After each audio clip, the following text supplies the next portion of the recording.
పాకిస్తాన్ కుట్రని భారత్ భగ్నం చేసినటువంటి అంశం ఇది. ప్రపంచవ్యాప్తంగా అంతా అత్యంత ప్రతిష్టాత్మకంగా భావించే చర్చా వేదికల్లో ఒకటైన ఆక్స్ఫర్డ్ యూనియన్లో పాక్ కుయుక్తులకు పాల్పడింది. మన వాళ్ళని డిబేట్కి పిలిచి చివరి నిమిషంలో డిబేట్ రద్దయిందని అంటూ మన వాళ్ళకి సమాచారం అందించి రాకుండా చేసి భారత వ్యక్తులు భయపడి ఈ డిబేట్కి రాలేదు, మేమే గెలిచామని ప్రచారం చేసుకోవడం మొదలుపెట్టింది.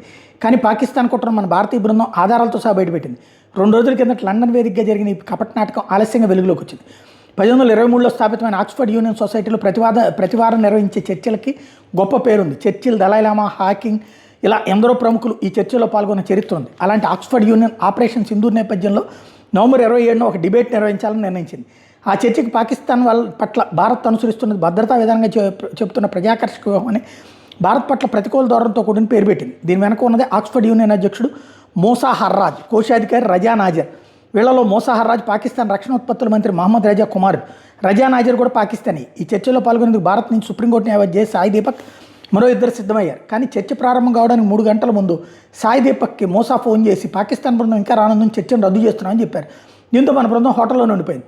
అనంతరం భారత బృందం చివరి నిమిషంలో ఉపసంహరించుకుని మాకు విజయాన్ని కట్టబెట్టిందంటూ లండన్లోని పాకిస్తాన్ హై కమిషన్ ఎక్స్ వేదికగా ప్రకటించింది. వెంటనే సాయి దీపక్ అదే ఎక్స్ వేదికగా పాకిస్తాన్ అసలు స్వరూపాన్ని ఆధారాలతో సహా బయటపెట్టారు. 16 వరుస పోస్టులు పాక్ కుయుక్తిని ఎండగట్టారు. తాము ఈ చర్చలో పాల్గొనేందుకు లండన్కి వచ్చామని, కానీ మూసా ఫోన్ చేసి డిబేట్ రద్దయినట్టు చెప్పాడని పేర్కొన్నారు. అతడి ఫోన్ కాల్ లాగ్స్ సైతం తన పోస్టుకు జడ్జ్ చేశారు. ఇప్పటికీ తాము లండన్లోనే ఉన్నామని, పాకిస్తానీ బృందం కూడా లండన్లోనే ఉందన్న విషయం తమకు తెలిసిందని వాళ్ళకి బృందానికి వెన్నుముకుంటే తమతో చర్చకి రావాలని సవాల్ విసిరారు.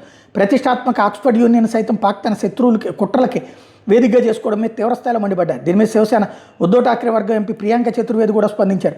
ఈ చర్చకు తనను కూడా ఏడాది జూలైలో ఆహ్వానించారని, ఆ సమయానికి పార్లమెంట్ సమావేశం లేకపోతే తను వస్తానని చెప్పానని, కానీ ఆ తర్వాత వాళ్ళు తమతో ఎట్లాంటి సంప్రదింపులు జరపలేదని, చర్చకు సరిగ్గా 2 రోజుల ముందు వారు తమను సంప్రదించారని, దీంతో వాళ్ళ నిర్వహణ సామర్థ్యం మీద నమ్మకం లేక తాను రానని చెప్పేశానని చెప్పారు. ఇది పాకిస్తాన్ అంతర్జాతీయ వేదికల మీద ఆడే నాటకం.